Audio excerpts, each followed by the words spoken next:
Welcome to Bobby Owsinski's Inner Circle. I'm Bobby Owsinski, and this is a show all about music, music production, and the music business. My guest this week is producer Richard Younglord Frierson. First of all, I bet you didn't know, but not all recommendations coming from streaming networks are equal. And you would think that the big deal about streaming networks is the fact that they have this great recommendation engine. Well, turns out it's only great for some music genres and not for others. High-energy music like hip-hop and hard rock turn out to be less accurate than maybe some other ones that aren't quite as aggressive. As a result, fans of those genres tend to receive poorer recommendations than others. Now, there is a study by a number of researchers from Graz University of Technology, University of Innsbruck, and University of Utrecht. Did a big, long study, and they found that based on the artists that music users listen to most frequently, the authors of the research study used a computational model to predict how likely these music users were going to like the music recommended to them by not one, not two, but 4 music recommendation algorithms. And what they found was that listeners of mainstream music seemed like they received more accurate music recommendations than listeners of non-mainstream music. Those users who listen to mostly high-energy music appear to receive the least accurate music recommendations, and those who mostly listen to music like ambient appear to receive the most accurate recommendations. So, if you're listening to pop music, chances are that these recommendation engines are going to come up with something that you're probably going to like. But if you're listening to hard rock or metal or even really aggressive hip-hop, that's a whole lot less likely to happen. This is a big disappointment because, once again, the big deal with streaming networks is the fact that the recommendation engines have always been touted as being so accurate and such a big thing, and one of the reasons why you should be streaming. So it looks like that's not the case, at least for right now, and maybe this will change in the future. Hope so.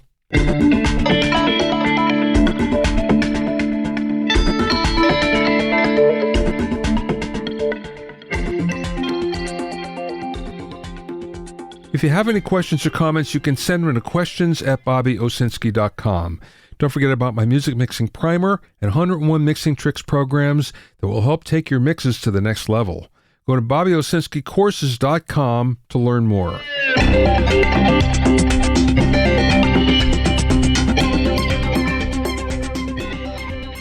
Now, if I were to ask you who has the quietest room in the world, you'd obviously think I'm talking about an anechoic chamber, and yes, I am.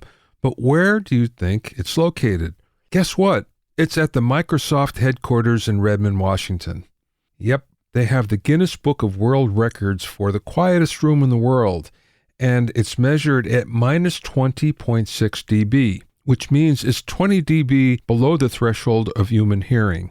And just to give you some reference here, a human whisper is at about 30 dB, your breathing is at 10 dB, and this is minus 20 dB.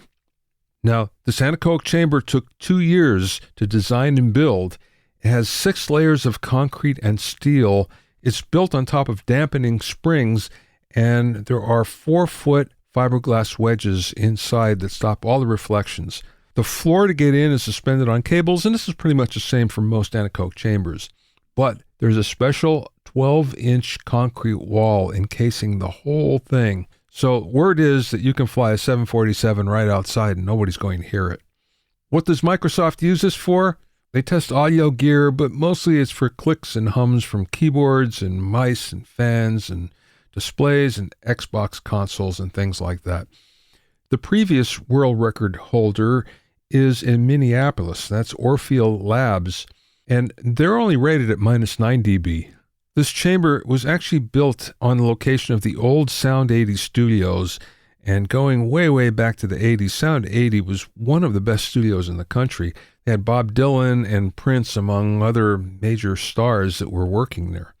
In fact, Orfeel Studios is more open not only to the public because it actually does give tours there, but it's also open to outside industry to come in and test their gear. So they're testing things like automotive parts and the sound of hard drives, appliances, heart valves, sleep apnea machines, you name it.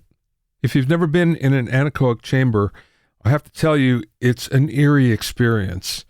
And it's eerie because you can hear your heart beating so loud you can't believe it. You can even hear the blood coursing through your veins and the grinding of your joints as you move. So as a result, some people can't stay in for more than a few seconds because it just freaks them out too much. So what do you think the longest stay has been in an anechoic chamber? 55 minutes. That's it. Anyway, the next time you're in a trivia contest and the quietest room in the world comes up, you're going to know it's at the Microsoft headquarters in Redmond, Washington.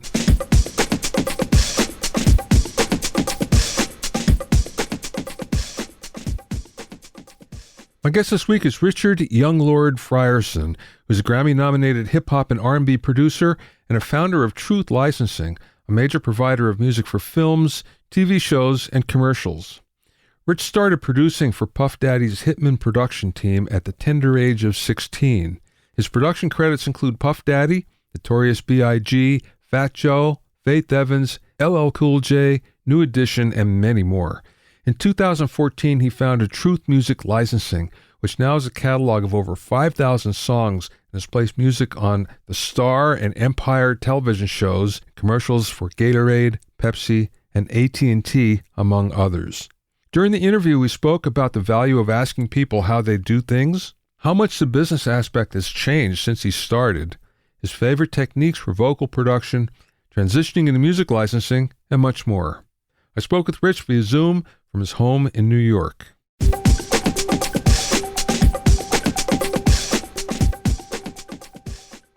Take me back to the beginning. How did you get started? My my music journey, I'd say my music career has been guided by women. I tell you, I know it sounds funny, but when I was 14, I had my first week of high school. And I remember meeting this girl that I went to school with. She was so beautiful, man. And I was walking her to the bus stop. And after she left, this guy came up to me and he said, "Hey, is that your girlfriend?" And so I was lying. I was like, "Yeah, wishful thinking. And he said, "Hey, are you into music?" And I said, "Well, I DJ a little bit, not really." And he said, "Well, look, I own a recording studio around the corner." He gave me his card. He said, "You're welcome to come by whenever you want." And the guy, it was a legitimate player in the music business, the hip hop, early 90s hip hop scene. And he let me sit in sessions. I would just go there, just like be a fly on the wall. And I got to see some good sessions. And naturally, the bug caught me. And I found this one producer that worked for him. His name is Jesse West. He was one of the only one guy who would answer my questions. And from there, it was just, you get captivated and that becomes in your life. Wow. So how old were you when this happened? Yeah, I was 14 when that happened. And then started creating. And one thing I noticed, like, they were working on Mary J. Blige was the 4-1 remix album at the time, as well as like Heavy D Blue Funk album. So it was a lot of like Mount Vernon Uptown Records people. They kept mentioning this Sean Puffy guy, and I always thought he was like an R&B guy, and then he came out with Flavor in Your Ear through his label, and I was at school one day and these girls were talking about it, and a light bulb went off in my head. I said, I need to get with that guy. And I called information, got the number to his office. And then I was able to set up a meeting. Wow, he took a meeting with you. I booked a meeting with his A&R guy. And through him, he, brought my stuff up to him and set it up. So did you just go and say, I'm looking for a gig, or did you go with your music? Well, I went with my music, but my leading thing was, look, I'm 16. I'm the best producer in the world. You need to meet with me. And what's funny is I talked all that trash, and they didn't like my music at all. they, they didn't like it. But it was funny. I listened to some of that stuff, and I mean, gosh, but he was so confident in himself that he felt that if I just hang out with him, that I'll get it at some point. And is that what happened? And that's exactly what happened. And I'm so appreciative for that confidence. It's so funny. I tell like a bunch of people that I mentor and talk to, they always say they're not ready yet, or say they have to finish this or get better. And I think if I would have waited, one more second, that window would have closed. I wouldn't have been able to get to them. Because when I called, they just opened. So they probably happy they get calls anyway. But it's that they exploded, and that just that wouldn't be able to happen anytime after, I'm sure. How long did it take you before you were working on your own projects? Maybe say 96. So like another 2 years. Oh yeah, maybe like another year and a half. Another year and a half. Another year and a half. So is that when you felt that, okay, I got this, I know how to do it? Or did that happen like sooner? You know what? It didn't even happen like that. It so I remember at the time Sean was working on New Edition, their Home Again album, and he had the whole group in the room playing the music. Then he got a phone call, right? So he left. So immediately I just went, put my tape in and start playing music. And Michael Bivens, who's like just one of the best executives, he says, "Hey, you made that?" And I said, yeah. He said, okay. And then when Sean came back in the room, Mike Bivens took him to the side and he said, "I got this kid group that I'm working on. I want him to work on the kid group." And Sean was like, "Sure." The thing is, I didn't know what I was doing, and neither did they, So we made it work somehow. But so I don't think I was ready, when I got the shot to do it by myself. But I think that when you're thrown in it, you start, thinking of things and start trying to mimic things you've seen, and you start calling people and you start picking up things real quick, So I was thrown into the fire. Did you get into it technically? What, creating? Yeah. I mean, at what point was it like, oh, I have to learn this gear more? Oh, I think it was probably around the same time when I got with Bad Boy. I got into it technically and also theory wise, because the other producers that were there were like wired differently. They were geniuses. I was just like working on a sampler, had some drums, a little loop. But these guys, Jackie Thompson, Stevie J, Mary Winans, Derek Angeletti, these guys can play multiple instruments. They can hear something, play it, and make it sound like the record. These guys were advanced. So I knew to stay in the conversation that I would have to be able to learn that and and compete. That's pretty deep. Did you learn most of it yourself, or did someone like mentor you with that? A mix of both. I had luckily I had supportive parents, and I guess somebody who worked with my dad, their friend was like a piano teacher, so he kind of taught me that stuff. So I had lessons from him. And then also the other people, especially engineers that we worked with, they were generous, overflowing generous with information as far as what did what and how it did it. And then it was just like with the actual like drum machines and samplers, just tinkering with it until you get it. I wish we would have had YouTube at that point, man. It would have been crazy. Yeah. Yeah, I know. At that point, you basically had to go to school, or you had to have a mentor, because Yes. it was difficult to do it by yourself, that's for sure. It still is to a certain degree. There's so much information out there that it does get confusing. Right. Like which direction, which rabbit hole do you go down? Yeah. Yeah, right. Did you settle on certain gear after a while? Was it like, oh, okay, I can make this work better than anything else, or I like the sound of this better than anything else? I did, but I thankfully this was a big thing when I first got with Bad Boy. Sean said to me, he's like, "Look, you're younger than everybody." He said, "People will talk to you, so ask questions and learn." And I would do that, but I made it a habit to do it. And I would like every 2 years, I would meet with everybody and ask them, like, I don't know, just how do you do what you do? How do you do it? Blah, blah, blah. In inside the creative part and in the business part as well. So what that did was it kept me aware of like the new gear that was coming out, what people were using and stuff like that. And then I also, it's funny, once I graduated high school, maybe about 2 years later, I started getting interns from my high school.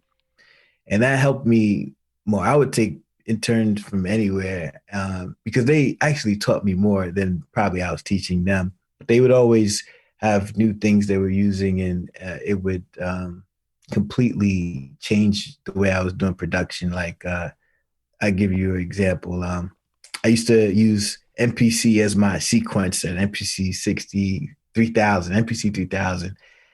I would have, the MIDI keyboards, all that stuff. So I know it was one thing to like get different keyboards or different sounds, but Ryan Leslie was one of my guys that I brought in, and he created just on Pro Tools, just within Pro Tools, like, and he would record like it was a tape machine, record the things and everything, and we'd transpose the keys if needed, or replay, But from being around him, even though I was helping him with his career, he totally gave my career like another 10 years because that way of doing production is what became like the new thing. It made it easier, quicker.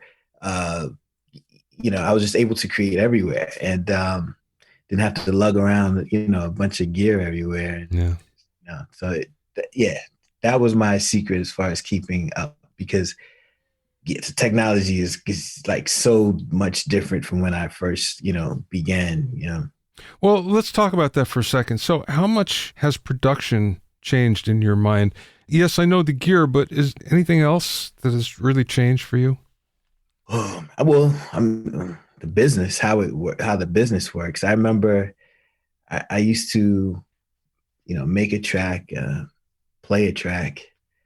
Somebody would like it, then you would like get an advance or something. Then you go in the studio, record it, then mix it, and then you get your second half, and then the album comes out or not. But now, like everything has to be done first. You have to deliver pretty much the entire song in its mixed version at all time.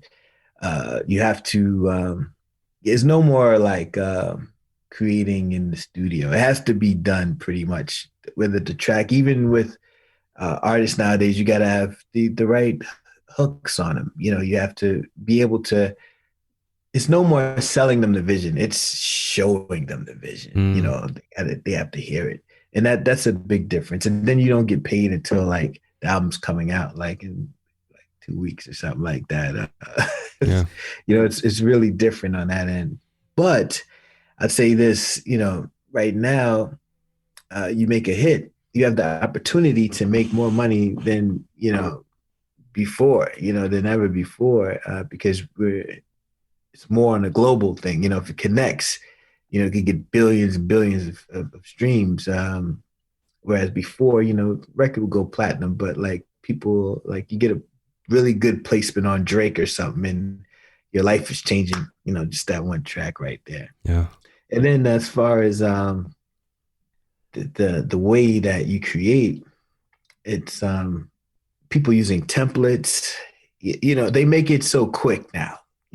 Like they make it so quick, and it's a lot of cookie cutter stuff.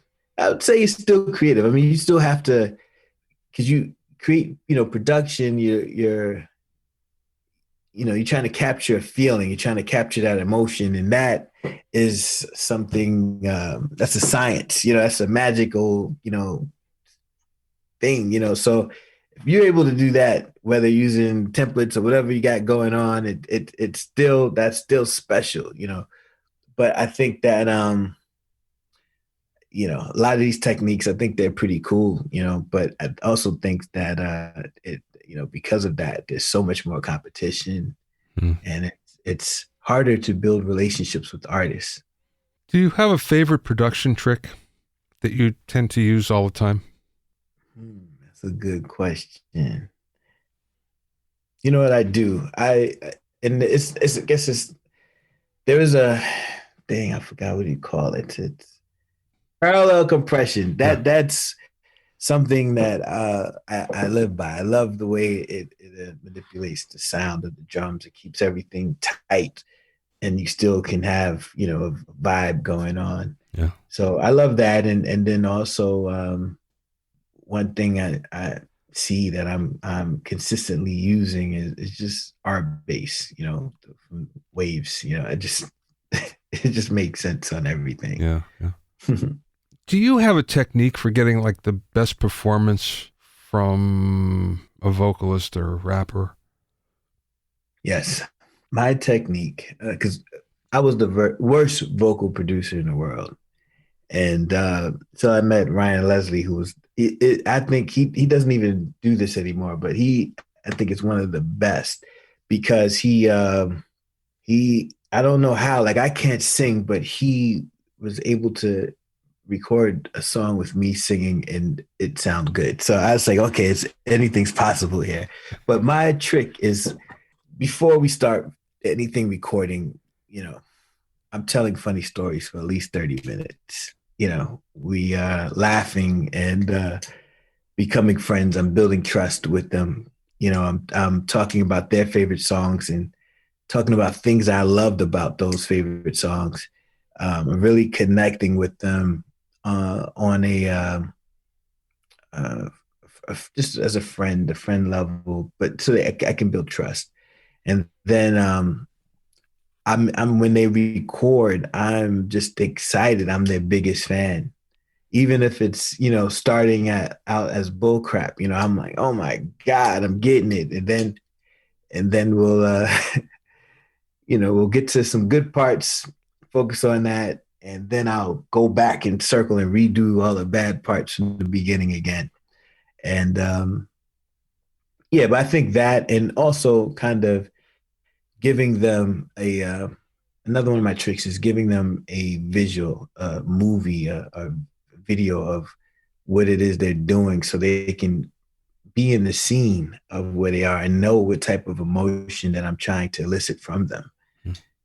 So if I can express that to them after some jokes, they usually come through with what I need them to come through with. Yeah, that's good. That's good. It seemed like you transitioned from production to music licensing at some point. Yes, yes, yes. That is a big transition in a way because it's creative to more business. Yeah. Well, it was. I'll tell you how that happened.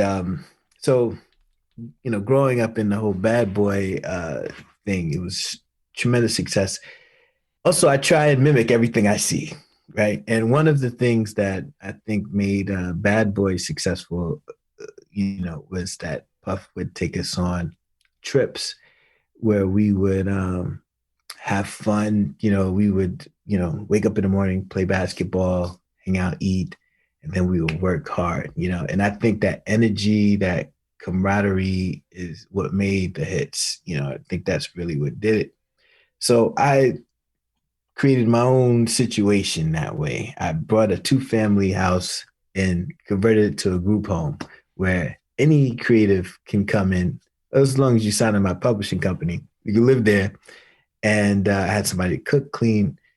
We would have fun and just create all day. And what that did was it created a bunch of placements, but there was one hitch was I was still signed to Janus Cole Publishing, Bad Boys Publishing Company. Hmm. So I pitched Sean on. I, I pitched him on letting me out of my contract and giving him a piece of this new company that I'm doing. And he's such a masterful negotiator that he's like, well, I believe in you. I believe in what you're doing, but I'm not going to let you out of my contract. But I'll give you some more money to come work for me and then do it with me. And so I started working within that company. And one of the projects we worked on at that time was making the band. So I was a part of creating all of the music for that and also handling all of the licensing and stuff with that. Me and a friend of mine named Kevin Johnson.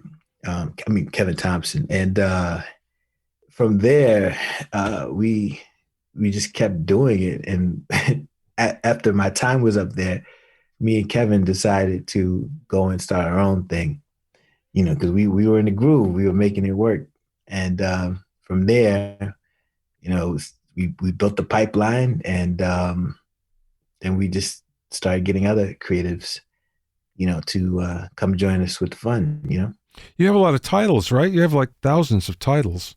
Oh man, I don't know. I don't know. I just know that I've been living a fantasy life, and I appreciate it. Yeah, yeah. Yeah. It's easy to create. It's difficult to sell and get placements, especially if you're not of that world. So how did you learn about that? About selling, Yeah. honestly, I think that just trial and error, and then just being a networker, just super networker, and making friends with everybody, and somehow, luckily, my friends turning out into to different things. Mm. So yeah, just meeting more people. You know 10 people, you need to know 1,000. You need to just meet people. Very cool. Tell me about your latest project, the learning platform. Right. So right now we're putting together Like a Genius. So remember I told you that I would go to everybody in every position to ask what they're doing and the best practices of it. Uh, so I'm doing it again, but this time I'm turning it into a course, and I'm filming it. So it's going to be an online school that teaches you how to monetize and market in each different discipline. So for like producers, we're going, to we're going to teach you like how to get in touch with the A&Rs, what they want to see from their mouths. We're going to teach you. You're looking for a manager, from the top manager. What would he need in order to manage you? We're going to so we're going to all of the different subject matter experts to get current action steps. And it's exciting, man. I'm really excited about it. I think it's going to be tremendous value for students out there, or just people who are ready to make money out of what they're doing. Because it's like you said, it's one thing to create, but it's another thing to sell. And one of my, I guess, superpowers is I've always been able to find a way to sell, to sell. 'Cause I'll create in my sleep, but to create systems to sell. So I want to kind of just give out some of that knowledge, because I do crazy things, man, to place music, and even with success and all that stuff, I still go, super duper hard, like I'll give you a funny story. When Jay-Z was doing the Black album, I wanted to get a placement. I wanted to place on that album. So Hip Hop was the A&R. I know him well. He said, all right, well, just send me some tracks. It was getting towards that time, where people were sending tracks. I don't want to sell any tracks. I want to play some music for him in his face. so I can, hype it up and, give my best shot forward. So he wouldn't make that happen, but that's not going to stop me. So I don't know how I got this idea, but young Guru, his engineer, popped in my mind. So I called him, and I didn't even know him, but I knew he knew who I was, right? So I said, "Look, man, I love your mixes, right?" Now he wasn't even a mixing engineer at the time, right? Yeah, yeah. And I said, I'm having trouble with, my sound. I was like, can I sit with you for a few minutes to get some ideas on what I can do to increase my music, my mixes? He said, man, sure, I'll be great to, help you. He said, the thing is, I'm working on J now. So you can meet me at the studio, but it has to be before 2 or after 10, right? Yeah. He gave me the whole schedule, right? So I showed up at 1:45, right? At 2 o'clock on the dot, Jay walks in and plays some music. Now I met him previously, but we weren't like friends, So I say to him, I said, he says, "What's up?" Walk to the studio. I said, "Hey man," I said, I gotta tell you, I said, I have a 4-year-old daughter, and she loves music. She just realized what I do, And she asked me, she said, "Daddy, did you ever produce Jay-Z?" And I said, man, I had to look at her in her eyes and tell her no, right? I said, you got to help me change that so I could be a man in front of my daughter, right? Yo, he started laughing the same way you Yeah. are, right? And he said, oh man, he said, I wish you would have came last week. He said, we're actually like recording the last 2 songs today and tomorrow, whatever, right? And but then he said, well, what you got? And play him some tracks. And I didn't end up getting anything on the Black album, but he had me working on what's the guy's name? The Memphis Bleak and another act that he had that was coming out later. So it did turn into something, not what I wanted, but creating that atmosphere, I planned that out. That Yeah. wasn't like by accident. I knew I needed something to break the ice. I knew I needed to take it away from music and to bring it back to it. And some people think that might be crazy, but that is a sales technique. And I'll tell you something funny, man.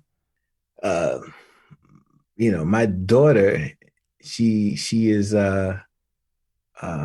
she's like a little baby now. I didn't even have a kid back then. You know what I'm saying? So, but I knew I needed something to get that conversation going. Yeah. So just stuff like that is out of the ordinary and not direct, but that is kind of the information through stories that we're going to help people understand, because there's so much opportunity to connect with people, even though it's not anymore. It's like, but there's you just have to be creative in how you do it. But it's a way to do it. That's one of the best ways I've ever heard. I have to say, Yeah. you're smooth.